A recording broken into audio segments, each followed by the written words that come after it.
Have you ever walked down a familiar street at night and felt like something was off? A shadow that moves when it shouldn't, a figure in the distance that seems to change shape. My story begins on a night just like that. A night that taught me some things are better left unseen. I was heading home late from a friend's place, taking my usual shortcut through a quiet, tree-lined residential area. The streetlights cast long, dancing shadows, and the air was still, almost unnaturally so. I've walked this path 100 times, but tonight a strange feeling of being watched crept over me. I picked up my pace, my keys clutched tightly in my hand, the sound of my footsteps echoing loudly in the silence. That's when I saw him. Or what I thought was a him. A man was standing under a flickering street light about a block ahead. He was just standing there, perfectly still, facing away from me. My first instinct was to cross the street, but something held me back. Curiosity, I guess. I slowed, trying to get a better look without being obvious. He was tall, wearing a long, dark coat, even though it wasn't particularly cold. As I got closer, the street light he was under buzzed and flickered more erratically. In those brief flashes of light and dark, his silhouette seemed ... wrong.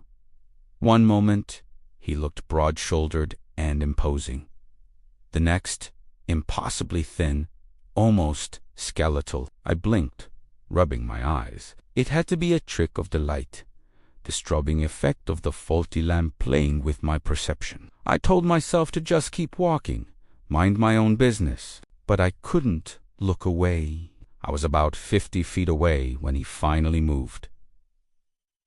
He didn't turn around. Instead, his head tilted back at an angle that wasn't humanly possible, his neck stretching like taffy. I froze, my heart hammering against my ribs. The streetlight flickered again, and in that split second of darkness, I heard a sound like wet fabric tearing. When the light came back on, he was different. Shorter, bulkier.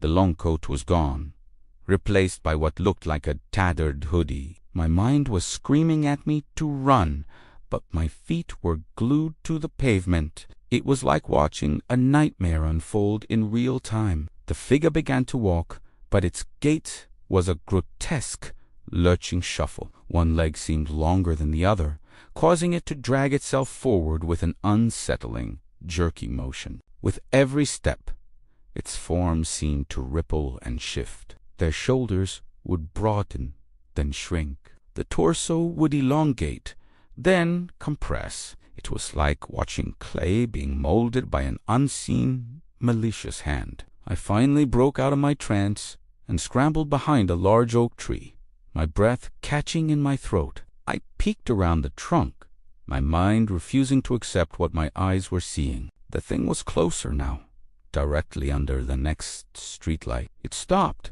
and slowly, deliberately, it began to turn towards me. I didn't see a face at first, just a pale, smooth oval like a mannequin's head.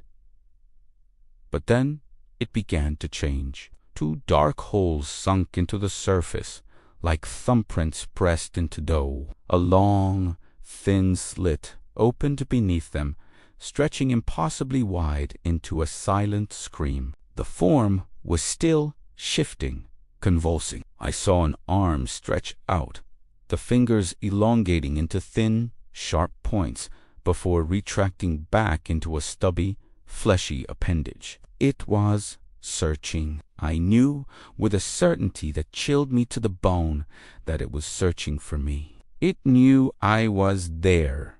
The silence was the worst part. This horrific transformation was happening without a single sound, except for the faint, wet, tearing noise that seemed to accompany every major shift. It raised its head, the blank face now pointed directly at my hiding spot. I held my breath, praying it couldn't hear the frantic drumming of my own heart. It took a step in my direction, then another. The lurching, uneven walk was faster now, more determined. I knew I had seconds to to act. Fight or flight kicked in, and there was no way I was fighting that ... thing. I burst from behind the tree and ran. I didn't look back. I just ran faster than I ever have in my life, my lungs burning, tears streaming down my face. I could hear it behind me. The shuffling gait had changed. Now it was a series of heavy, rapid thuds, as if something large and powerful was bounding after me. I risked a glance over my shoulder, and I wish I hadn't.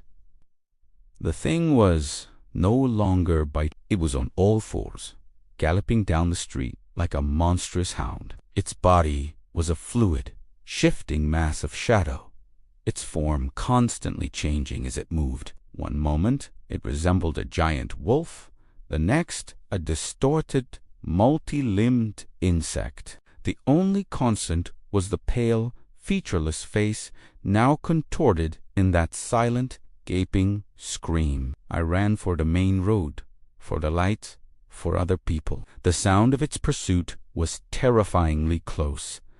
I could almost feel its breath on my neck. I stumbled, crashing to the pavement, scraping my hands and knees. I scrambled back up, expecting to be pounced on, to feel claws or teeth sink into me. But when I turned, it was gone. The street behind me was empty. The silence had returned, broken only by my own ragged gasps for air. I didn't stop running until I was inside my apartment.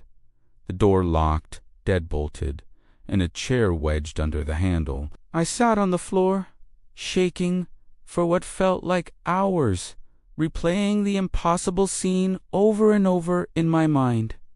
Was I going crazy? Did I imagine it all? The scrapes on my hands told me the fall was real, and the terror felt more real than anything I've ever known. I've never taken that shortcut again. In fact, I avoid walking anywhere alone at night if I can help it. Sometimes, late at night, when the house is quiet, I think I hear it. A faint, wet, tearing sound from the street outside my window. I never look.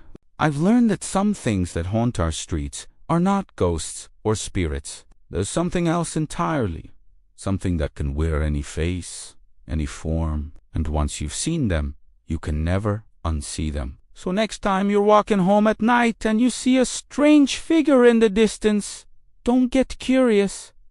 Cross the street and run. Thanks for listening to my story. It's a bit of a heavy one, I know, but it's something I had to share. If you have your own unsettling encounters, I'd be interested to hear them in the comments. Be safe out there. And if you enjoyed this, please consider liking and subscribing for more stories from the shadows.